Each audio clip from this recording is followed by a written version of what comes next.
agnostics, long-haired weirdos, short-haired weirdos, vandals, hooligans. The government, hug the government, love the government, hug the government. Welcome to The Politics Guys, presents the U.S. Constitution. The Main Politics Guys is a place for bipartisan, rational, and civil debate on American politics and policy. What we're now also bringing you are in-depth series on topics in American politics and policies. Our Politics Guys Presents series will dive deeply, 1 week at a time, into a particular element of U.S. politics. In the Politics Guys Presents the U.S. Constitution, I, Dr. Trey Orndorff, and my co-host, Dr. Ken Katkin, will be diving into the U.S. Constitution, article by article, clause by clause. This multi-year project was originally only for supporters, but is now generally available to you, the listening public. If you like these shows, remember that the Politics Guys are presenting other topics right now to supporters. So head down to the show notes to get access to all of the Politics Guys and now all of the Politics Guys Presents series. In the meantime, I hope you enjoy yourself as you join me and Ken Katkin on our journey through the U.S. Constitution. Ken, welcome to our ongoing series on the Constitution. Thanks, Trey. It's great to be back. Yeah, one of the fun things about doing this with you, Ken, is we oftentimes talk about we need to delve into something for a bigger piece. So we're going to really trust people's patience. I was thinking about this, right? If we pull this off long enough with the Constitution, maybe we can have as many podcast episodes as there were Federalist Papers. And then, no, we won't really do that, maybe, but that would be very exciting. Well, maybe one day, then people could cite us, right? They'd be trying to understand the Constitution. They'd be like, well, as in Trey and Jay, the Politics Guys number 23 said, the true meaning was, but be that as it may, I am excited to be doing this portion. So if you're catching in with us now, you're a new supporter, just a heads up, what Ken and I are working on is we are moving through the Constitution. So last time we were covering not so much the Constitution itself, but its origins and where it came from and some of its big themes. And we're going to continue to move through the Constitution 1 week at a time. So if you end up coming in right now, you may want to back up and listen to that last episode because there's going to be some continuity there.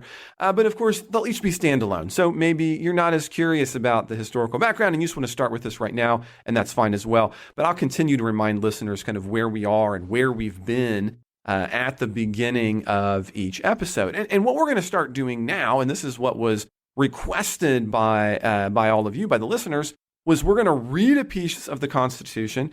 We're going to talk about that piece, how it fits in, and then we'll continue to do that for each of these shows until we get through it. So the Constitution begins with a preamble, and Ken, I'm just going to read that for us right now. It says, "We, the people of the United States, in order to form a more perfect union, establish justice, ensure domestic tranquility, provide for the common defense, promote the general welfare, and secure the blessings of liberty to ourselves and our posterity, do ordain and establish this Constitution of the United States of America." And so this is the beginning, this is the intro. And now what's interesting, if you've never kind of read or looked at this, and again, I recommended taking a look at the interactive Constitution if you're following along with us, is that our Constitution is pretty compact. As a matter of fact, it's only 4,543 words long. It is the oldest written Constitution, and it's served as a model for countless others. And what we see is it is divided up into 7 articles and then sections inside of those articles. But we get this preamble, this kind of literary statement at the beginning of it. And so we're going to be going through the articles, but we have this literary statement. It's almost an assertion of what's to come. It's an outline of the meaning. It begins with those words, "We the people." And like many other portions of the Constitution, there was a lot of controversy over the preamble, but specifically that "we the people" portion. Patrick Henry, for example, would ask during the ratifying conventions, who authorized the framers to invoke the people. Edmund Pendleton and James Madison would counter-argue that it simply pointed to the fact that the Constitution didn't create either a unitary or a confederal government. Instead, it created a combination of those two, something that Ken and I talked about last week. It created a federal system. So, Ken, what are your thoughts on this, both today, really kind of just literary statement, but there is some things here of the preamble to the Constitution before we even get into Article 1 of We the People? Yeah, I think you put your finger on what I was going to say is the most important thing about it. Because the Articles of Confederation, which was replaced by this Constitution, right in its title, the word confederation is there. It's a confederation. It's a compact between the states. The Articles of Confederation were entered into by the states in the same kind of way that today we might say organizations like the United Nations or NATO that the United States participates in. The United States participates in those organizations, but we, the people, don't participate in those organizations. We're not electing the officers of the United Nations or NATO. The United Nations or NATO can't make laws that govern us. So our participation in those kind of confederations or treaty organizations is only through our national governments. And that was the model for the Articles of Confederation and for the Articles of Association before that. So people couldn't participate in any way directly in the Continental Congress that we used to have. It was just that their state governments could participate in that. But the We the People concept is the concept that the United States government under our Constitution it's an organic creation of We the People. It's not created by the states. It's not a confederation between the states. It's a republican form of government.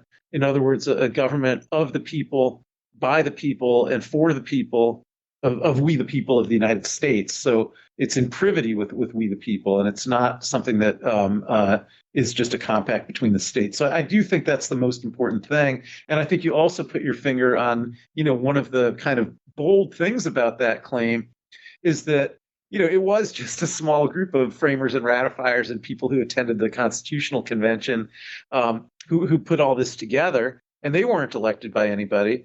And they did submit it to state ratifying conventions for ratification, but participation in those state ratifying conventions was not open to everybody. And so there is this question about, well, where did they get the authority to speak for all of We the People? And you did put your finger on that, and it's a good question. But nonetheless, I think it was beneficial that they purported to do that, even if it was a little bit of a fiction that they could actually do that, because it does establish that the United States government is responsible to We the People. Yeah, I think sometimes when you read it, you kind of forget that the insular nature of the individuals who actually had their hands in either creating it, which is very insular, or then the slightly wider but still insular group of individuals who ends up ratifying the document. Right? This isn't this doesn't get ratified by a popular election. And that's actually something that we'll talk about, I think, as we get there. Article 7 is this really fascinating device, but we'll get to that. But more in the preamble just for a second. So one of the other elements here is it kind of lays out these basic, almost kind of broad goals in a way, right? I mean, we're doing this for justice. We're doing this for tranquility. We're doing this for defense. We're doing this for the welfare of all. We're doing this for liberty. You kind of have 5 major goals, and you see that as kind of being maybe part of the packaging of it, or does this contain some meaning still for us? Well, I think it is in some ways relating to some of the defects in the Articles of Confederation. So this idea of forming a more perfect union, it sort of sets at least connotes the idea that to form a more perfect union, we're trying to bring the separate states closer and closer together, perhaps ultimately to transform a collection of separate states into a nation. And that gets established here as an explicit goal of why we're creating this Constitution. And again, that's probably different than what we had under the Articles of Confederation. and it's different than how we would think about confederations today. If we think about why do we participate in the United Nations, well, it's not to create a more perfect world government, right? If we think about why do we participate in NATO, it's not to create a more perfect, single military for the West. So we're not trying to, fully integrate with other countries that are in confederations that we participate in. And I think that under the Articles of Confederation, the states were not trying to fully integrate with each other to form a more perfect union. So I do think that this does set an explicit goal here that we're on a path to bona fide nationhood, that we're going to be a United States of America, united more than just in name, which we already had, but in the concept that we're forming a single nation. Some of the other things as well. I'm not sure I know exactly what they meant when they said establish justice and ensure domestic tranquility, but I think provide for the common defense. That one certainly does relate to one of the reasons that this Constitution was ratified.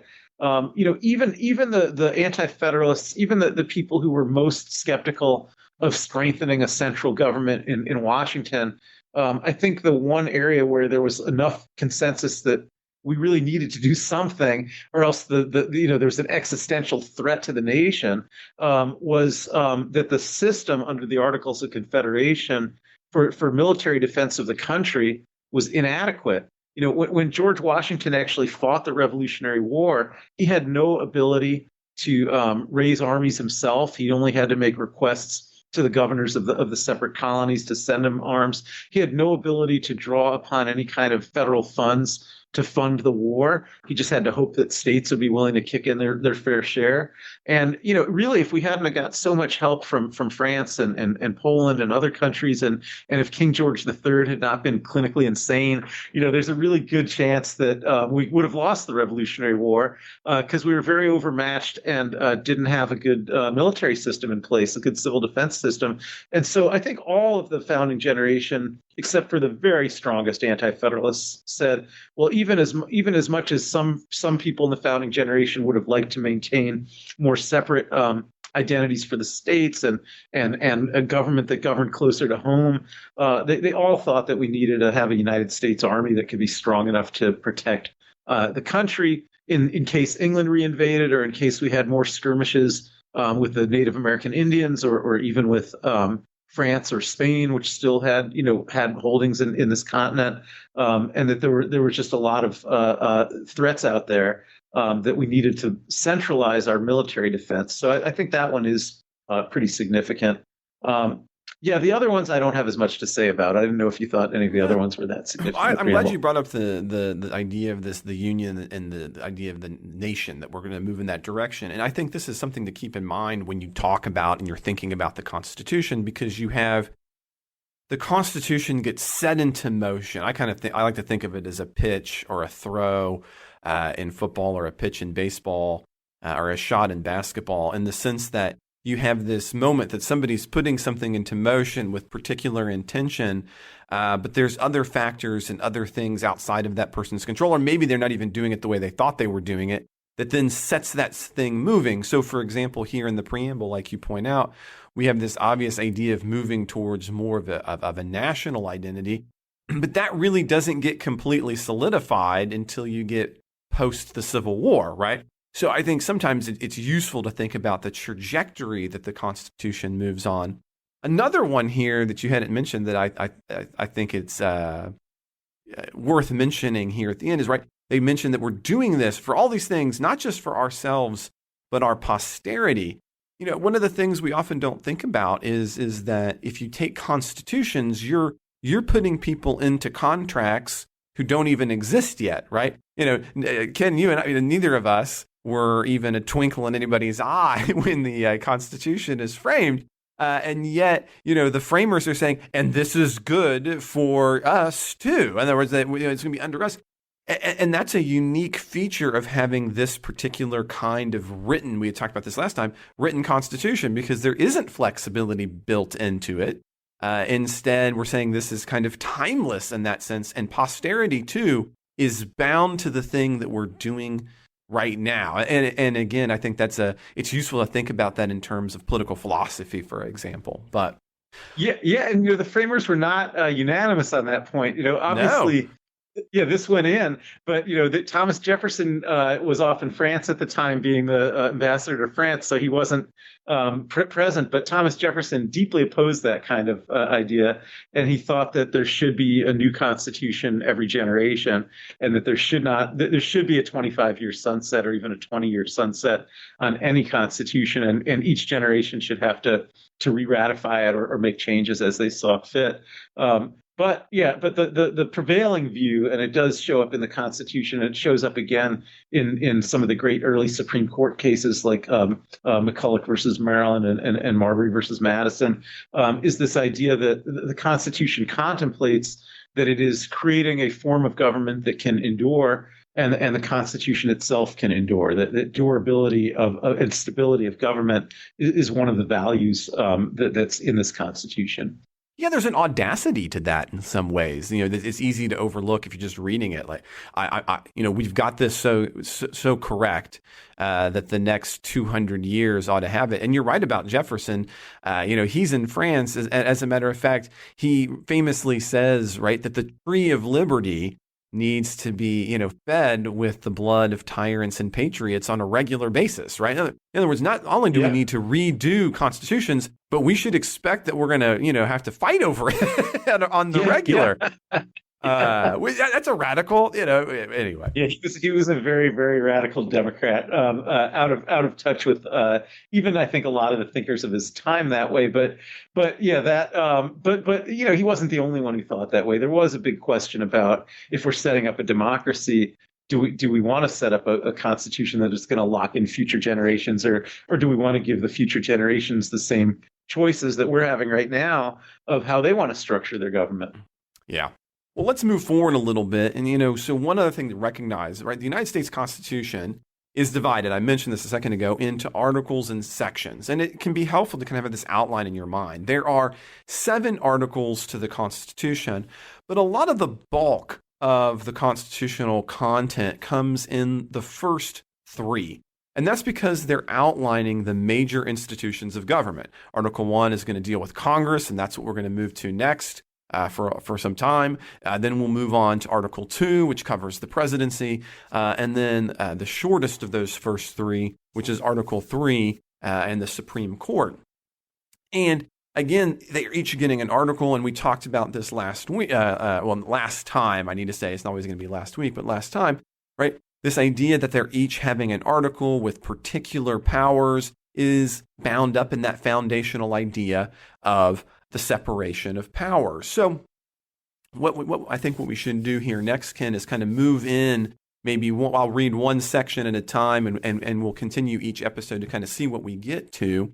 And to begin with Article 1. But before I start reading it, one of the things that I think is always kind of worth mentioning is I often talk to students about it's worth thinking about the genre writing of the writers as well. I mean, Article 1 is Congress. The largest of the first 3 articles is also Article 1, which is Congress, which might tell us something about the framers' intention. When you do this with your students, do you talk about that kind of like reading that in terms of genre and saying, well, look, notice Article 1 is the longest.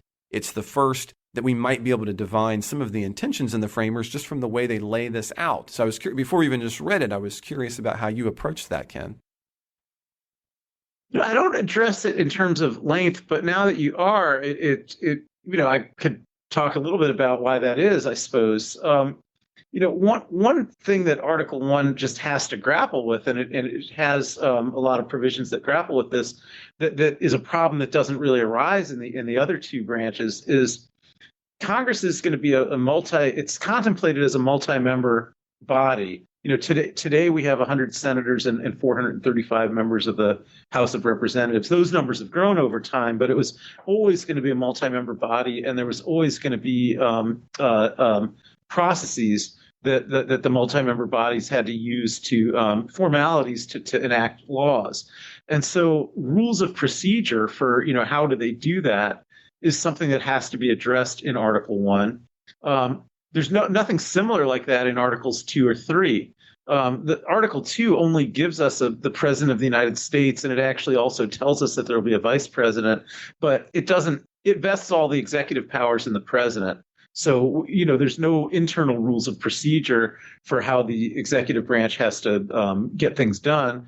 And similarly, the Article 3 gives us a Supreme Court, doesn't even tell us how many judges have to be on the Supreme Court, and certainly doesn't tell us anything about the rules of procedure that the court will use. It just leaves it to the court to figure that out. So the idea of setting up a lawmaking process and giving rules for how it's going to proceed formally, that does take up a lot of text, but it's a unique problem because of the fact that it's a multi-member branch where every member has equal rights to participate and vote. And so there has to be a lot more discussion of what the formalities are. There also has to be a lot more discussion of the form of representation, because we've only got one president for the whole country. We've only got one Supreme Court. And even though there's more than one justice, they're all, in a sense, each representing the whole country. But we have senators representing states, and more complexly, we have members of the House of Representatives who have to represent populations, and so there has to be a lot of effort, a lot of words dedicated to, how do we divide that out? How do we know, who can vote, and how many people should be in a district, and how many people should a member of Congress represent, and how many members of Congress should come from each of the separate states, which all have different populations from each other. So those kinds of issues arise, again, I think, because it's a multi-member representative body. Maybe the final thing that there does have to be a fair amount of text spilled on, although most of this is in just two sections, Article 1, Section 8 and Article 1, Section 9, is that because Congress is conceived of as a legislative body of limited enumerated powers rather than a legislative body of general jurisdiction, there has to be a list of what powers it has, and then another list of what powers it doesn't have. And so we do have those lists in Article 1, Section 8 and Article 1, Section 9. And, they're longer probably than the sections of Articles 2 or 3. So those would be some of my thoughts about the length. It sounds like you might have had other thoughts about the length as well. Well, no, I think you've covered most of what I do, so I love it. It reinforces that I'm doing the right thing when we agree, right? So why don't we go start? And I'm going to start reading some of these sections, and then we'll pause and we can kind of talk and comment on it. So we're going to begin Article 1, Section 1, Congress. All legislative powers herein granted shall be vested in a Congress of the United States, which shall consist of a Senate and House of Representatives. Section 2, the House of Representatives. Yeah. Well, let's start. Should we talk about Section 1 before we go on to Section 2? Let's do that. Why don't we do it one section at a time? That's actually probably the better way to do it. So I think that's better. Yeah, and also because Section 2, once you start reading it, it's long. We're going to forget what you said was in Section 1. That's true. We're going to do one section at a time. That's how we're going to do this. Yeah. So Section 1. Section 1's nice and short. It is. It's one sentence. It's one sentence. But there's a lot of importance here. You had mentioned something when you were talking about Article 2 that probably was not an intention of the framers, but has ended up being a big constitutional debate, is how does each of the articles grant power to each of the different branches? And so here in Article 1, we see that Congress is being granted all the legislative powers, quote, herein granted, end quote. When we get to Article 2, we're going to see that they don't use exactly the same phrase. As a matter of fact, we can kind of trace that out in the Constitutional Convention. And what we're also going to kind of see here as we move forward is the idea that we want a more powerful Congress, right? Article 1 to me really kind of solidifies the idea that we have this more conservative revolution against the perceived ineptitudes of the Articles of Confederation. So we want a more powerful Congress, but not one with unlimited power. And so that legislative power is limited, and therefore, presumably, the rest of it is, we're going to see, remains with other actors. So all the legislative powers are Congress's, but those legislative powers are only those, as it says in Section 1, herein granted. I see that as really being an important portion of Section 1. Ken, what are your thoughts? Yeah, I could not agree more. Those are the two most important words in Section 1, because that is clarifying that this government is a government of limited enumerated powers. that only has the powers that are herein granted and does not have other powers. And I think that had there were sort of two motives for that. I think there's a libertarian motive there, but I think also a motive of federalism. And I think we talked about this last week, but certainly by limiting the power of government, there's at least a concept that that there's some things that are just being left to the private sphere, and that the public sphere doesn't regulate. Although I think the more, and I'd call that the libertarian impulse here, but I think the more significant impulse here is that, which is reflected in the 10th Amendment, is that the powers that are not herein granted primarily are going to be presumed to be left to the states. So it's not really primarily that they're left to the private sphere, but it's just that Congress can only do certain things which are going to be herein granted. And then the other things that are not herein granted and that Congress can't do primarily be left for the states to do. So it doesn't mean that the people will have a lot of private rights necessarily. It just means that there's going to be some human activities that the United States Congress can regulate, and other human activities that are beyond the powers of the United States Congress to regulate, but that the states can still regulate. So I think they wanted to make that. The other thing in Section 1 that I would say is a little bit important, although we're going to continue talking about this as we go through the next few sections, is that the Congress consists of a Senate and a House of Representatives. Mm-hmm. So the concept of bicameralism is introduced right here in Section 1. Now, Section 1 doesn't tell us the significance of that, but by giving us this bicameral legislature, they're kind of setting it up that the legislative process is going to be somewhat difficult, that a bill isn't going to be able to become a law unless two separate bodies both separately agree to pass the same bill as each other. So in principle, that makes it twice as hard to put something on the path to becoming a law as it would be if it only had to pass one body.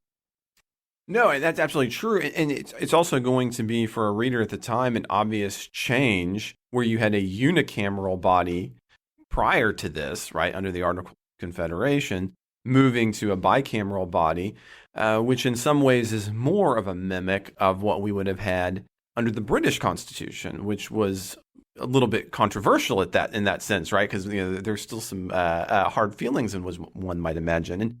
And as you were talking about the kind of the piece of the libertarian impulse here, yeah, I can't help but hear some of Isaiah Berlin, who writes on the two different kinds of liberty, that is precisely in part what this is. But because we have a federal system, it gets fuzzy, right? Because it's not just a singular government that we have. Instead, the singular national government has these powers herein granted. Then we have states, and then we have people.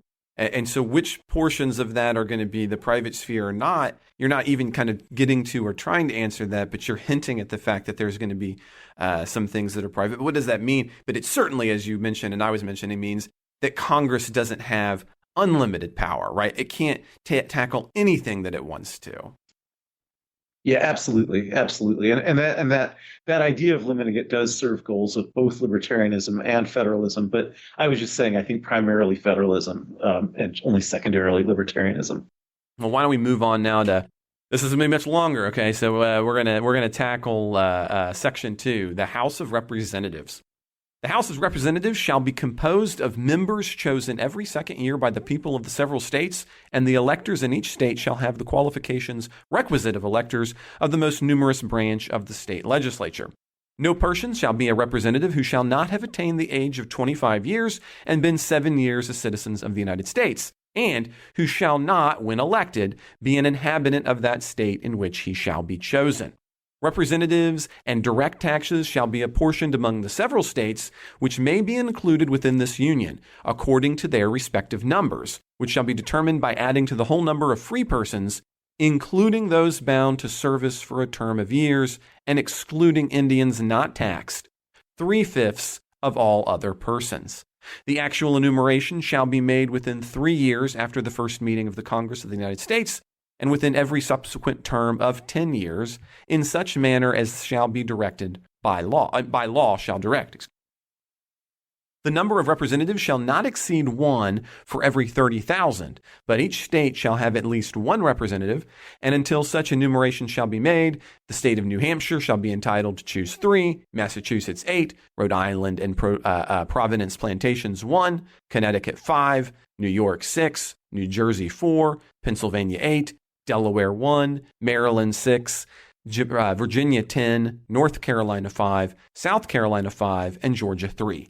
When vacancies happen in the representation from any state, the executive authority thereof shall issue writs of elections to fill such vacancies.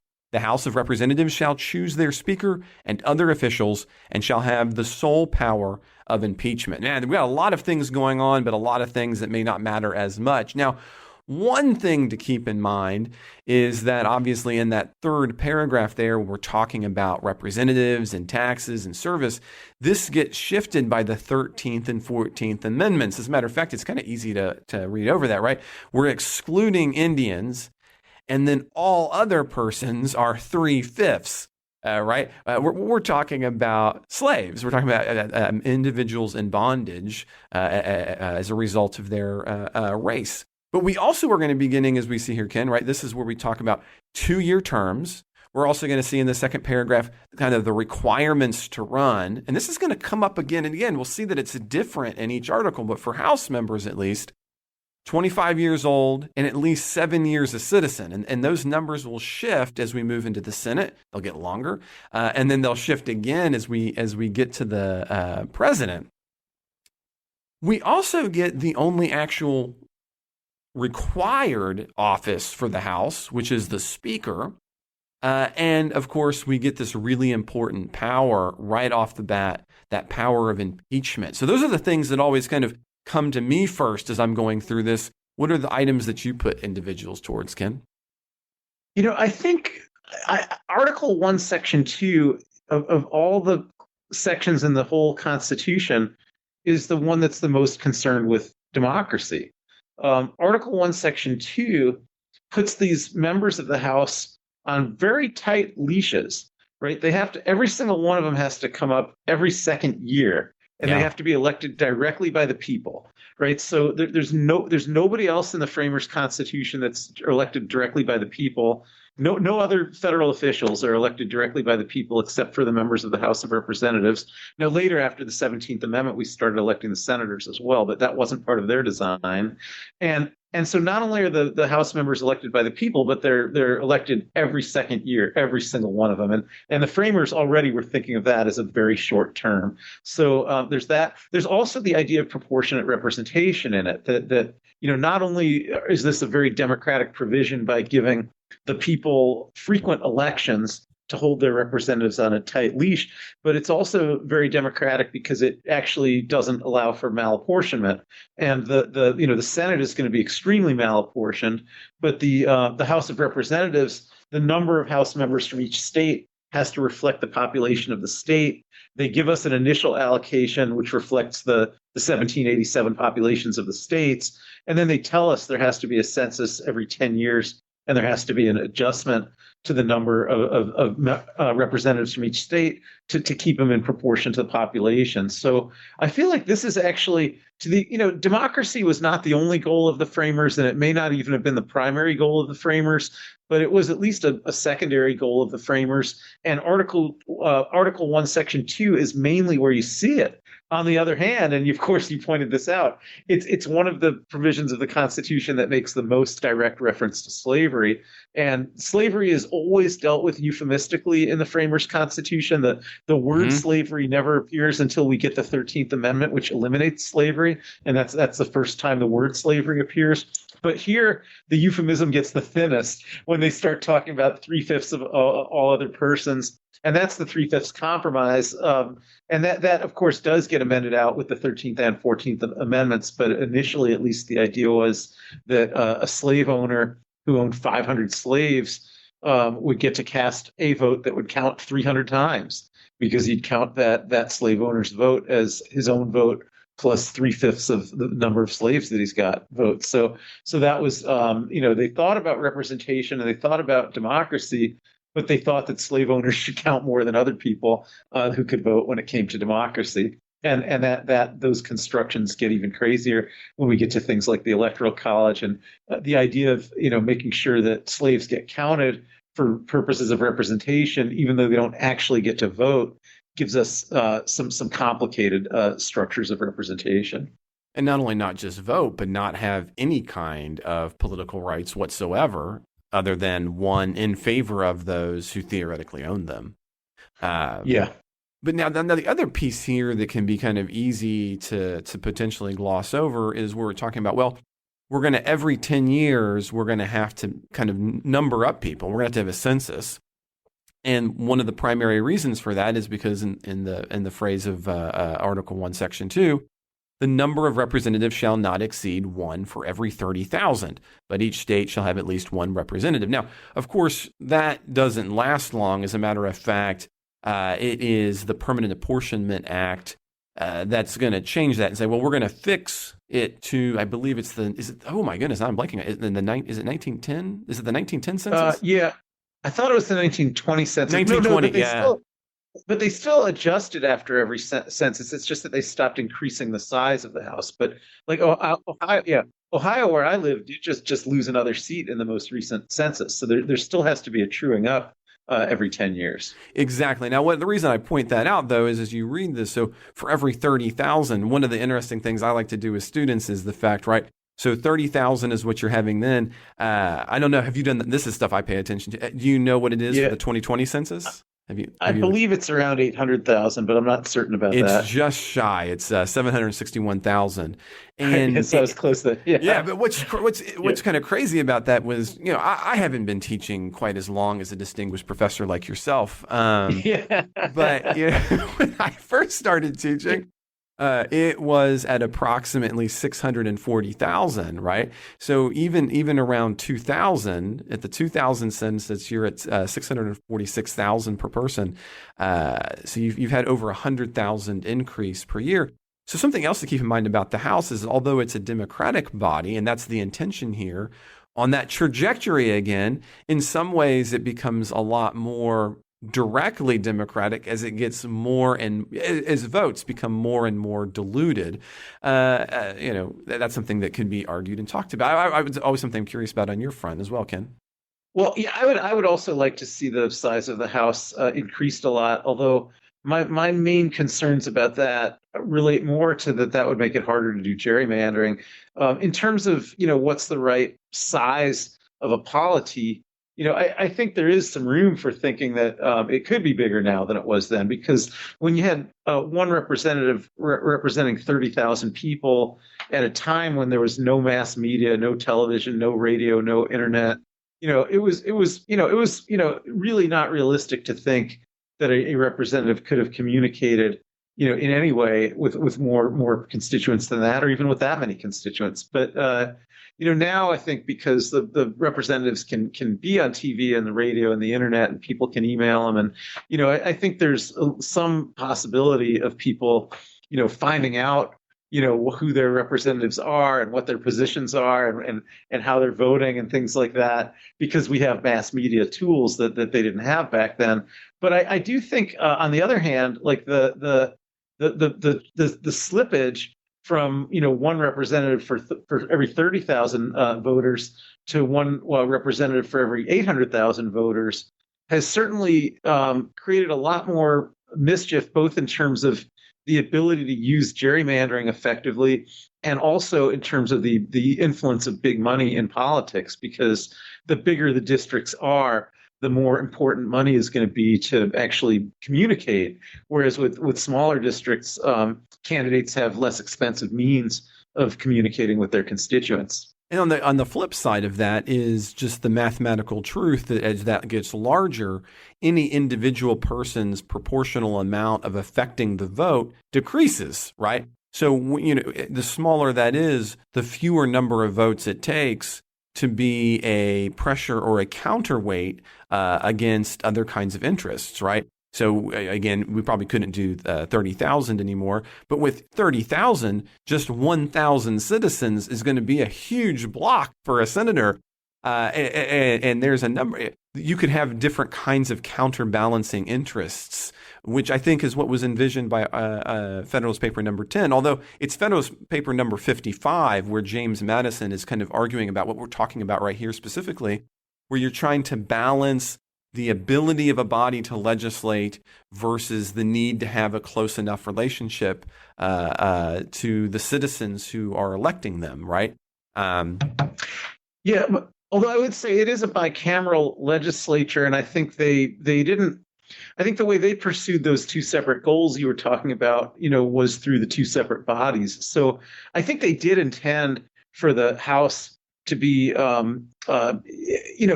extremely accountable to particular constituencies.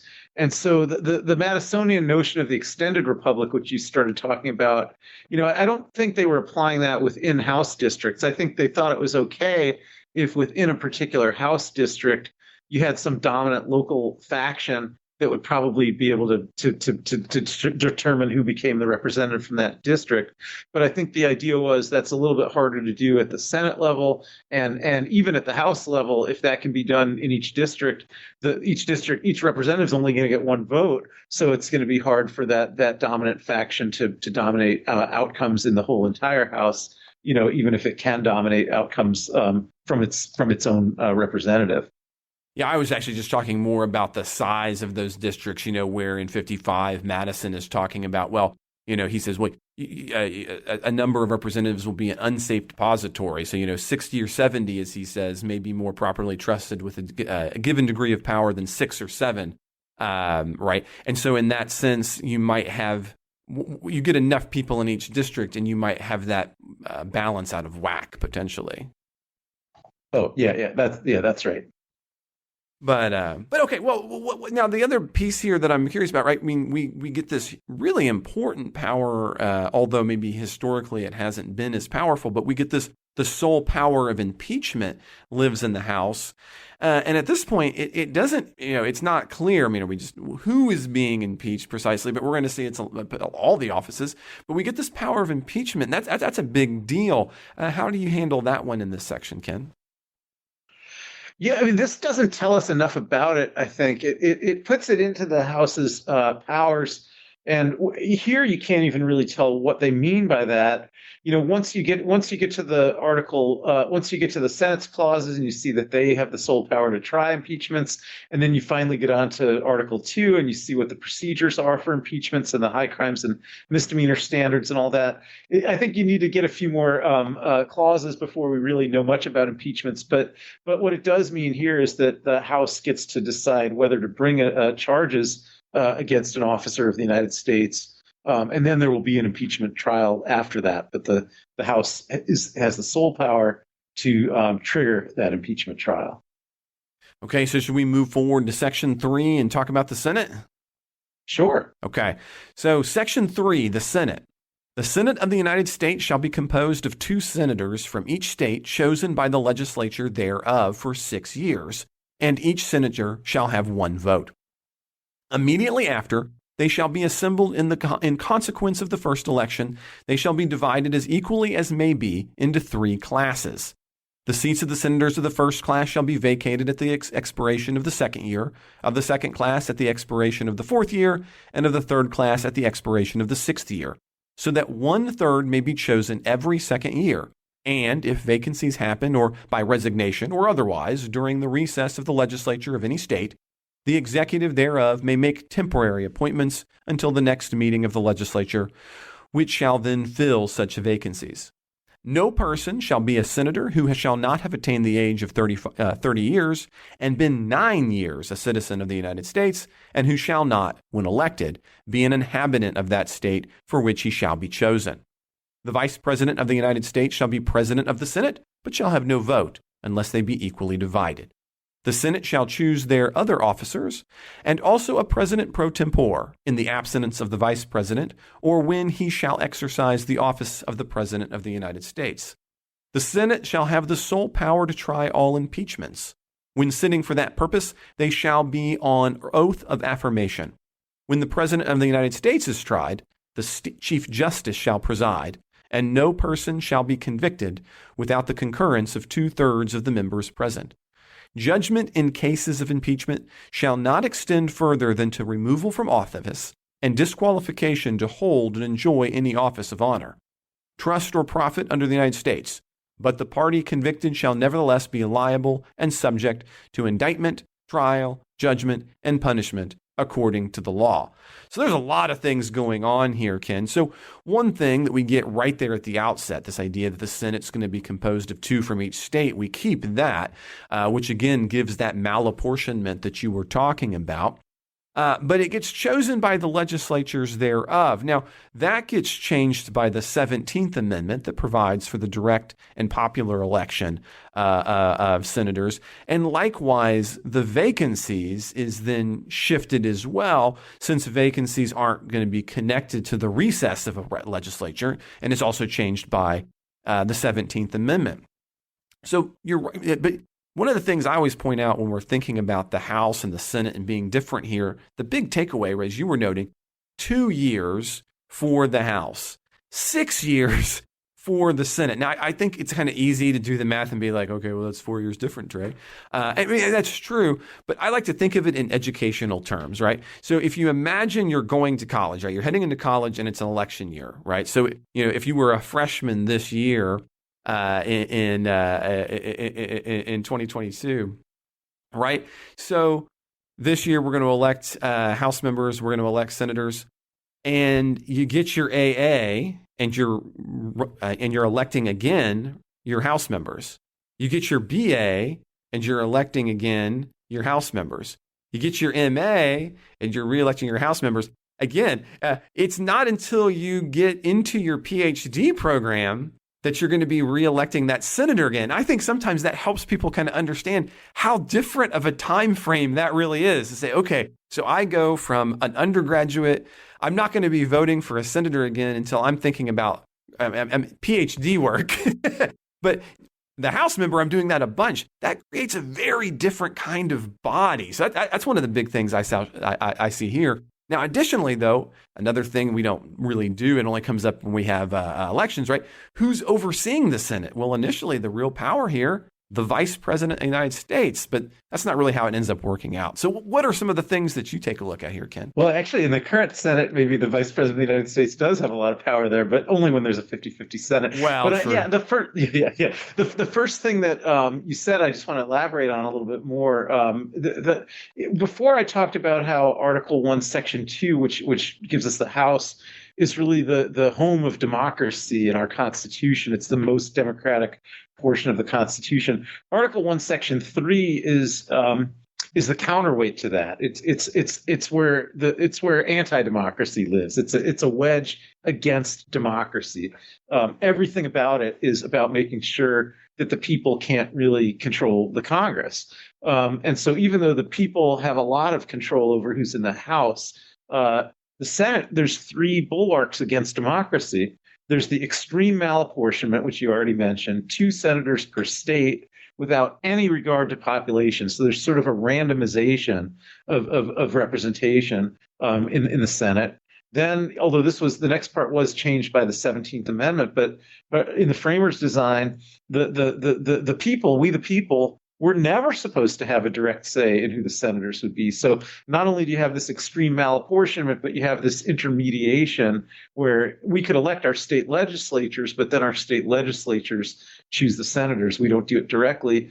And then the final one, which you also mentioned, is the 6-year term. So you've got extreme malapportionment, you've got no popular elections, and you've got this super long term. So there's not a lot of immediate accountability if senators do things that the public doesn't like.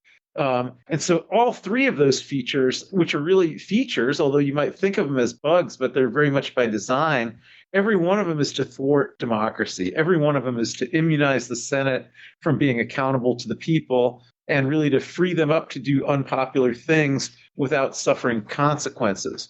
And the reason for that is that in the framers' sort of vision, I think to put it in a nutshell, they thought that no bill should become a law unless the bill was both popular and wise.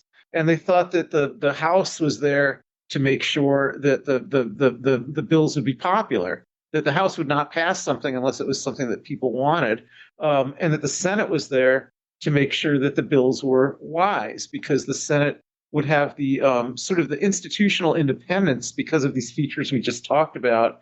That if the public were demanding the government to do something foolish, the Senate wouldn't have to care what the public thought, and they'd be this cooling chamber that could just cool things down and make sure nothing happened that was foolish, even if it's something that people demanded. So they're very much there for the purpose of the framers had this concept that the public could sometimes get into kind of a mob mentality and start demanding all kinds of crazy things, and the House is being structured to be accountable to the people. And then the Senate is just there to make sure that stupid ideas die and don't go anywhere and don't become laws. And the way they're able to achieve that function is by being held so independent from the people and so unaccountable to the people. Yeah, and that's actually it's so true. And as a matter of fact, we talked about this last time, right? Our Constitution is not designed to be a majoritarian system, right? It's designed to both be a popular but wise system. And therefore, again, we can have ideological differences with the Constitution, of course, but that's the intention, at least, right? To do that, there's actually this kind of it's an apocryphal story, but I think it kind of sums it up. There's the story that Jefferson and Washington are having tea, and effectively the saying is, well, the milk of the Senate's going to cool the overly hot, bubbling craziness of the tea of the House. Right, which gets exactly to what you're talking about there. Now, the other bit that plays into that and that you hadn't gotten to yet was, you get there into that third paragraph when you talk about who's going to be the senator, right? We up the age requirement for the senator, right? So we move from 25 to 30, and we also want to make sure that this individual is maybe more socialized or more nationalized, because now you have to have been 9 years a citizen of the United States. So we have some of these other barriers in addition to those three, probably not as big, but secondary barriers to try to make this a more temperate, slow, elitist, in what they would view a positive way, an elitist body.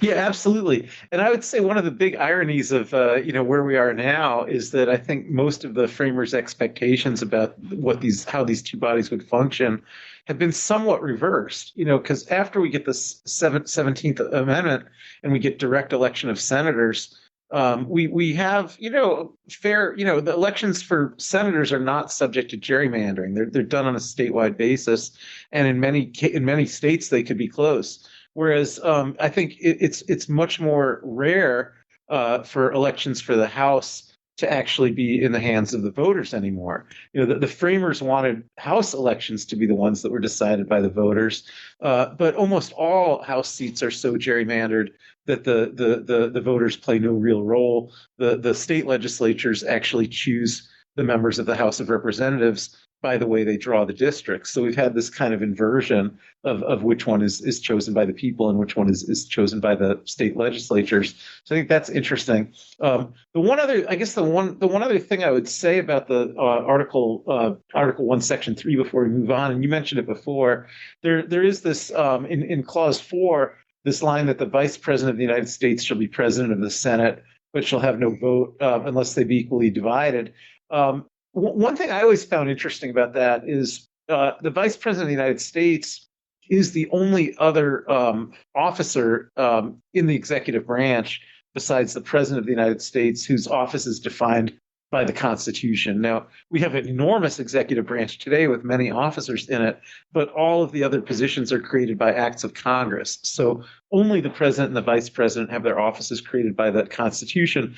But yet the Vice President, even though he's one of the only two people in the executive branch, 100% of the duties that the Constitution gives him are outside the executive branch. He has no executive duties. He only has duties in the Congress. And I say he, it's really a she now. It's Kamala Harris, so I'll say she. So the Vice President of the United States has the constitutional power and duty to preside over the United States Senate, and that's normally just ceremonial. But if they are evenly divided, as in fact they are now, then the Vice President Harris frequently can be called upon to cast a tie-breaking vote. And so that legislative function, which is absolutely indispensable and dispositive in passing legislation when there's a 50-50 Senate, is really the one and only power that the vice president has. And it's a legislative power, not an executive power.